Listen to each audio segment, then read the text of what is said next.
Apparently, flats are a bit shite at the moment. There might actually be some truth in that, in fairness. There was an article in The Guardian at the weekend quoting Zoopla figures, and it was saying that more than 80% of leasehold flats listed last year hadn't sold within 6 months.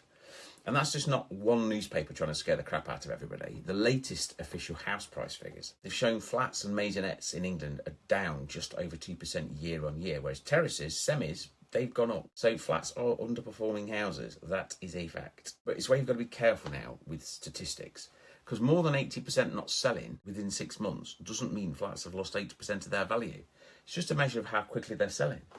And saying flats are falling in value doesn't mean every single flat in every town at every price is suddenly a shite investment. Because there isn't really one flat market. A £500,000 flat in London with a massive service charge, a load of leasehold complications, it's a completely different investment to a £100,000 flat somewhere in the Midlands. One that rents really well, it's got sensible lease, it's got manageable costs. We're about to complete on some flats in Gloucester, and we managed to negotiate them at a really good purchase price. And that, for me, demonstrates the other side of the argument. If buyers are more cautious, properties are sitting around for longer, and sellers are struggling to achieve the prices they might have achieved a couple of years ago, then what's happening?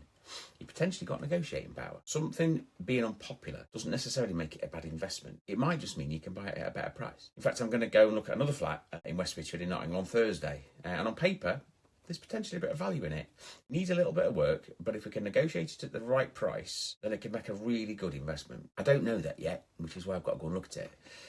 But there's another part of this that gets missed when people are just comparing flats and houses.